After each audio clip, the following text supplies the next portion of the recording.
offense, the things that we have been critical about this offense since July 22nd, we saw blossom a little bit today. Oh, it was on full display. Everything that the Denver Broncos offense wanted to do, they were able to do. Bo Nix was tearing up the Cardinals defense left, right, down the middle, no-look passes, everything that we wanted to see and that we were a little concerned about. Eased our attention, eased our minds a little bit that, okay, this offense is going to be okay.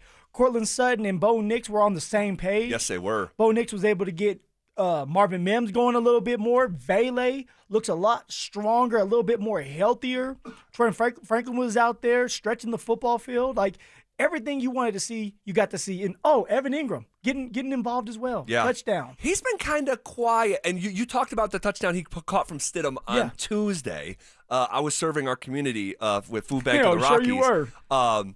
Just happened to be by way of great man playing golf at the sanctuary. But you had the show's back. You were there watching every rep, and he played. But in general, Ingram has not been as, I'll say, loud, right, with his play here in camp this summer. So it was nice to see. It was great to see. But then also, when you're in that joker role, my guessing is Sean's holding back on the plays.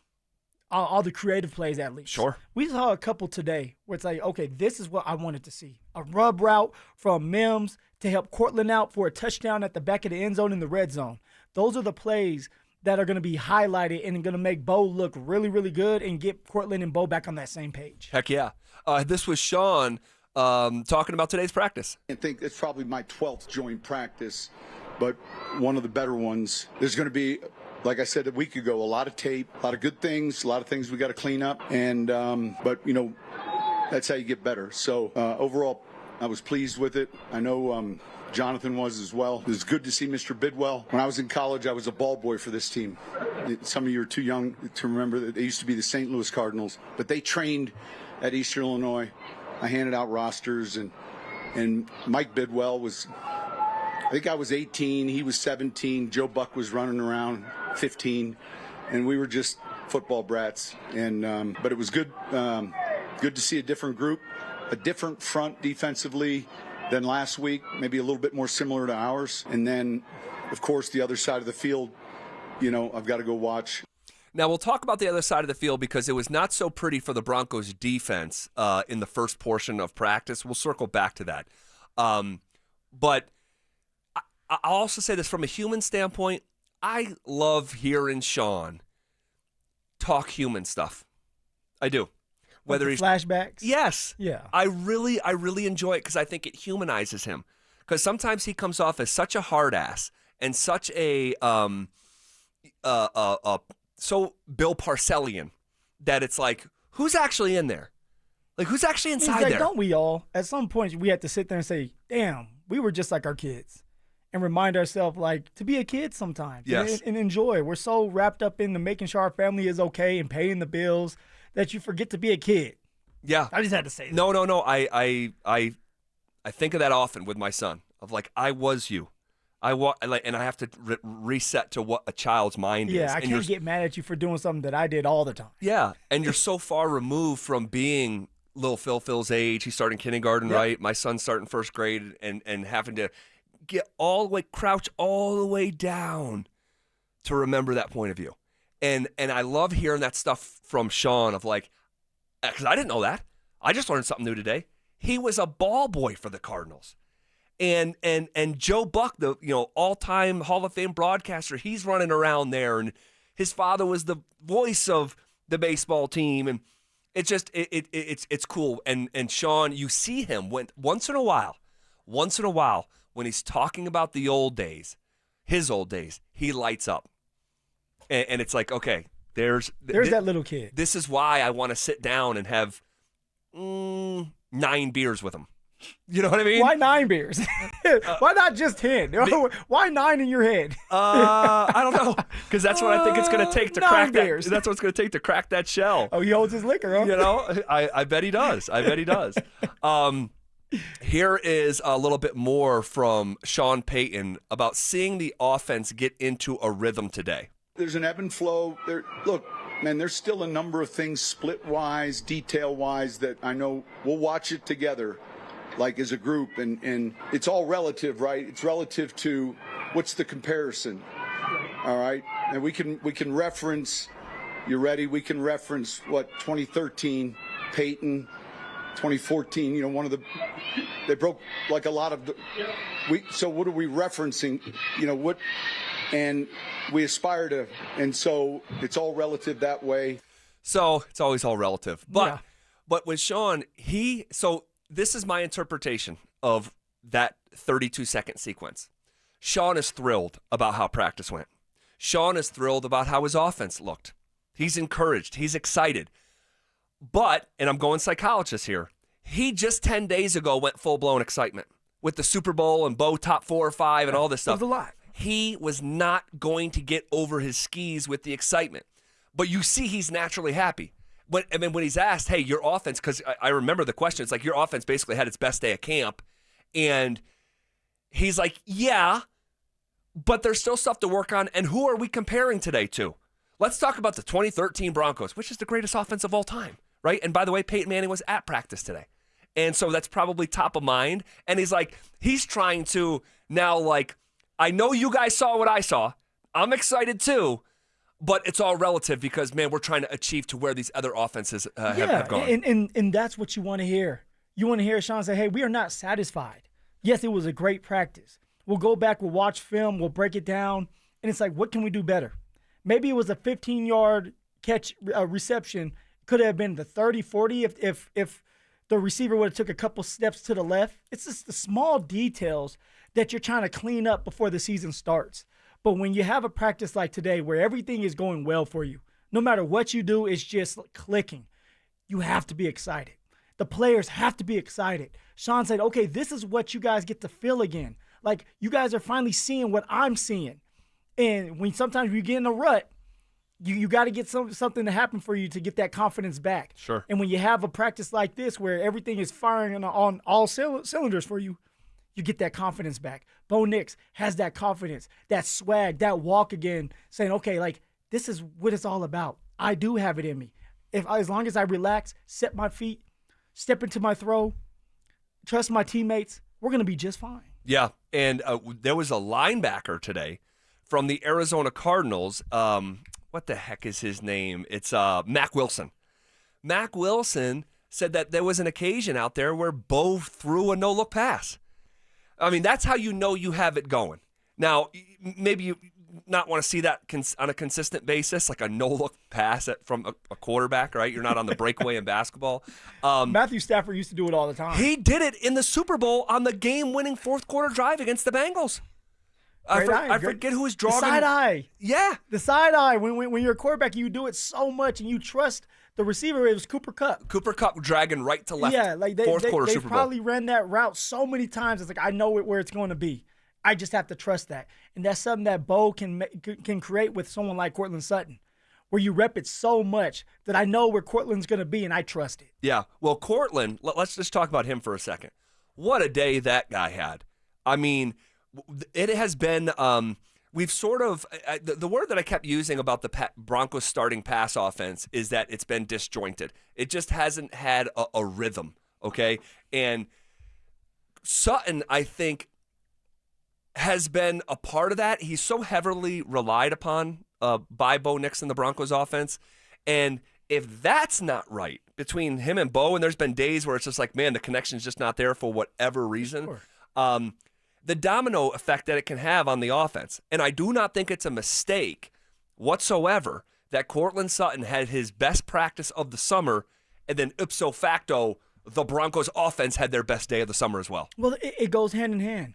Bo Nix and Courtland Sutton are like mom and dad. If mom and dad are not right in the house, the kids feel it. And now the kids are like, okay, like, this is uncomfortable. The house is not the same. But when you have someone like Courtland and Bo on the same page, and they're moving the chains, and they're on the same page in the sense of like, hey, if I'm doing this route and it's not there, let's change it up, and they're making big-time plays, that's what you want to see. And now the offense is confident. They're getting going. They start to get excited like I am right now, and that's when you score touchdowns, and that's how you win games. Cortland Sutton and Bo Nix, they have to be on the same page if the Denver Broncos offense is going to be successful this year. Because if they're on the same page, it opens the doors for Evan Ingram, for Troy Franklin, for Marvin Mims, for Pat Bryant. It gives them opportunities to have one-on-ones. It gives the running game opportunities to open up. It all starts with Cortland Sutton and Bo Nix. That's why you pay Cortland Sutton $92 million, $41 guaranteed, because you have that much confidence in him. Well, if you remember, and I know you do, the way practice started between those two wasn't necessarily great. It was 7-on-7, Cortland underneath, wide open. I shouldn't even say underneath. It wasn't necessarily underneath, but not too much depth on his route, going right to left, and he is wide open. Bo just misses him, and Sutton's like, dude. And Bo is pissed after. He's smacking his hands together. He was frustrated with himself. And from that point, the next 2 hours was just them ascending.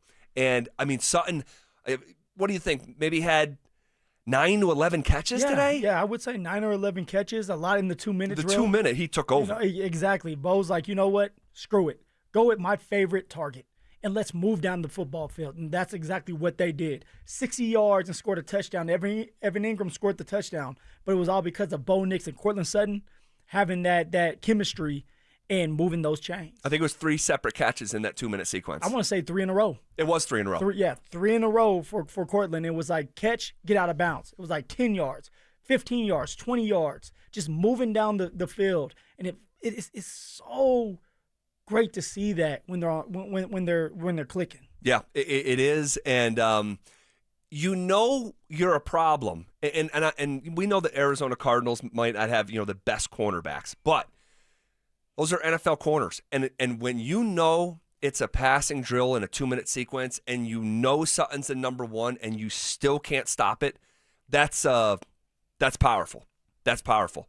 Here's a little bit more from Sean Payton. Now, he's asked about the defense, all right?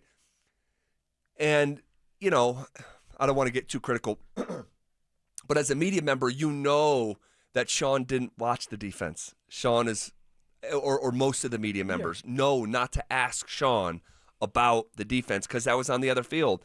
But from what we were understanding from people that we trust who were on the other side, and I'd say 3 out of every 4 people was watching the Broncos offense against the Cardinals defense, but there were some people over there, and one of them was our buddy James Palmer, who joins us every Tuesday, and he's like, man, the early portion of practice, the Broncos defense was getting torched, and we saw some of it.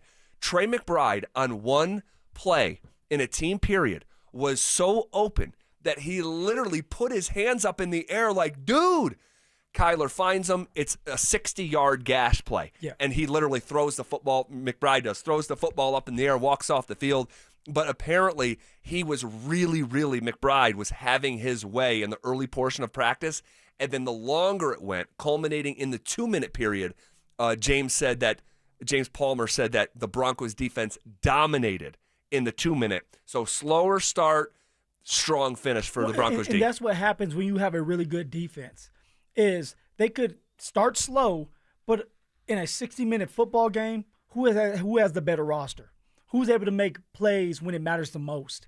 Now, in this case, when you have McBride, who's one of the best tight ends in the game. Bad dude. And he's wide open, that's an issue. That's an issue. It's a communications issue. And this is why we practice, just like for the offense, to go back, watch film, get on the same page, and don't let it happen again. If it's Trey McBride that's sitting there wide open, usually a nickel is the one covering him. Unless it's a linebacker and it's man-to-man, it's going to be a nickel. So now it's like, okay, McMillan and Jahdae Barron, this is what it looks like to have to go against an elite tight end. What do you do about it? What are you going to do about it the next time you play against somebody like this? So it's the growing pains for some of these young guys. It's the growing pains from a defense that we're all talking about at top 5, maybe even number 1, but they still have to build that chemistry. They still have to get after it. And we still have to understand that this is practice. We don't know what it looks like when the defensive line can go out there and tackle Kyler Murray. Sure. Kyler Murray knows he's not being tackled, so he's able to sit back and be more relaxed than he would in a regular season real game. Well, here was Sean talking about his defense. But I think on both sides of the field, look, I'll ask, I asked our defensive coaches, they felt we got off to a slow start over there, that on that field, they had some explosives and guys running open. So we got to get that cleaned up. And you get some of these new route combinations. Look, you don't spend 7 days on a game plan. You're trying to play your technique. The key is, we stayed healthy. I think we had a hamstring, Burton. I think we talked about Bolsey. I think we had another hamstring, one of our corners. But overall, I think both teams came out of it healthy. I don't know when he says another one of our corners. I don't know who he's talking about. Michael Burton did leave practice with a hamstring injury. I know he's not like setting jersey sales records, but he's an important part of what Sean wants to do. So let's keep our eye on that. We know about Bowles getting sick, leaving practice. We know about Benito not there again, has a spur on his toe that he got removed, and he could be coming back next week. When on Tuesday we thought he was coming back Wednesday. Not going to see him for the foreseeable, next few days at least. But defensively, look, we have got to remind ourselves this is the greatest football league in the world. The game is tailored to the offense, and you don't pick up where you left off. Their first sack of the season is not sack 64 because you had 63 last year. It's sack 1. And so we saw them start slow against the Niners backups. They start slow against the Cardinals backups. You trust in the body of work, but it's not a birthright. We've thrown around the phrase, the Broncos could be the best defense. Broncos top 5 defense. You got to go earn it all over again. And I just don't want to assume that they're going to be the 85 Bears. No, but that's what happens when you put pressure on this team, this defense, and we continue to say top 5, maybe number 1. The exact same thing we have been saying with Bo Nix and Sean with the offense. You still have to go out there and produce. And a lot of times, like I said earlier, when you have these explosive plays being made on you, it's because you're not communicating. You're out of place. Or maybe you didn't win your one-on-one battle like McMillan didn't win his one-on-one battle against that receiver, the rookie receiver from the 49ers. That's what it's all about, is when you have talent, you're able to do a lot more creative things. Well, when you're doing a lot more creative things, you have to be on the same page. Because if you're not, those are explosives for you. So this is something that you clean up. We're in practice, so hopefully they do get it cleaned up so that September 7th against Tennessee, they're ready to go. In terms of the wide receivers today, we talked about Sutton. He shined in a major way. Who do you think was the second? Who had? I don't want to say. I want to keep it to today. So who do you think after Sutton had the next best practice? Marvin Mims. I'm going to go Marvin Mims, and here's why. For 2 straight weeks, we have not talked about Marvin Mims. We have not mentioned his name other than, hey, he did a couple end arounds. Some punt return, kick return work. But for the last 2 joint practices that we've been able to see today and then hear about last week, Marvin Mims has been the receiver too. He's been more involved. He's been put in situations to be successful, like the end around. There was an end around today. But also as a receiver, he's kind of been pushed to accelerate with the route tree. So, for example, last year he wasn't doing comebacks. In today's practice, he did 3 comebacks and completed all 3 of them. And those are huge gains. Those are 15, 20-yard comebacks for first downs, explosive plays. And hard to stop when you have to respect his speed. Very hard to stop because you have to respect his speed. And if you're a good route runner or you're a better route runner, and Marvin Mims is becoming a better route runner, it's hard to stop on a dime and come back to that if you're a defender. So Marvin Mims is going to be involved in this pass game more than people are thinking. And that's why at the beginning of the year, we're like, hey, Marvin Mims could be receiver too. Now, I don't know if that's going to be the case, but I do know that they're going to push for Marvin Mims to get a lot of targets in different ways, not just as receiver two on the outside, but of course, as a running back, a slot, the end arounds. He's just a playmaker. Well, that was so good to see from Mims because he has had a mostly anonymous summer in the pass game. And so it was nice to see him in an elevated importance of a joint practice show up in a major way. And I agree. If I were to isolate the second receiver today who had the best practice, it would have been Marvin Mims. But I will say, I think among the guys who are expected to make the team, and I want to differentiate, because there's another guy out there who about the third time this summer I thought had the play of the day. We'll talk about him shortly, maybe in the 3 count here. But Vele had the most explosive play of the day among the players or pass catchers who are expected to make the team. And it is nice because we were just telling the truth and relaying what was going on in practice. Hard to start slower than Vele did this summer. I mean, you were cheering loud. Everybody heard you. Like, let's go, Vele. What a day, Vele. No cheering in the press box, but I might have given a little fist pump because that's the real version of him. He has been held back due to injury. It's top secret over there for whatever reason. But he hasn't looked the same this summer as he did as a rookie. But I think that he's just starting to get more healed up. Yeah, and it was a great play design, too, by Sean, where they were bunched up in trips. And Vele was able to get open because of the defense getting confused, and it was a big-time explosive play. But the thing about Vele is it does seem like he's getting healthier, more confident in his knee, in his abilities again. And it started, I want to say, Tuesday, where Jarrett Stidham hit him for a 30-yard fade route, and Vele went up and got it. And it's like, that's Vele. So nice That's to see. who we've been waiting to see. Yep. And today was another day where it's like, okay, Vele, let everybody know. Let Zach and Phil know we're wrong and that you're just healing up. And now wait, What, Zach and Phil wrong? Like we're wrong I've been in a way. I've been steadfastly saying he's on the mend. He's going to get healthier. Okay. He didn't just fall let on Zach his face. know that he's healing. Is that better? Yes. He's healing. Clearly he was dealing with something. Are you ready to announce him receiver too? Because that's what it sounds like. He's got to go out there and put together a body of work and earn some of that trust back. But what we saw from Vele as a rookie was really, really encouraging. It was. He didn't pick up where he left off because of whatever's going on with his left knee. We speculated a cleanup job. They won't confirm it, but they've alluded to it. Mm-hmm. My guessing is if he's 100% healthy, that's your wide receiver too. And there was one of the team periods when it was they went to a 3 wide receiver set. It was Sutton, and then wide receiver 2 across from him on the outside was Troy Franklin, and it was Vele on the inside. Yeah. And so I wonder if that could be just a clue on what we could be looking at against the Titans. Maybe. Well, we talked about a clue, but it's funny because Troy Franklin was on the inside yesterday.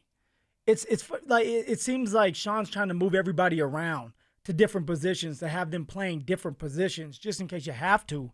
So you have Troy Franklin playing the slot one day and Vele playing it the next. Both are doing a great job. And now Vele's getting healthy. It's like, all right, like this is what we want to see. So many more weapons out there. Everybody should be excited because of that. Well, here was Sean talking about the depth at receiver. I like it. There'll be some tough decisions. You know, there's a chance a receiver that might be out here today might be on a 53 somewhere else. It's a good thing. And we're deep at running back. We're just further along. We're so much further along as a roster, and that elevates quite naturally the play of everyone. I want to talk about who the candidate could be in his mind that could be on another 53. All right, we'll talk about that. Also,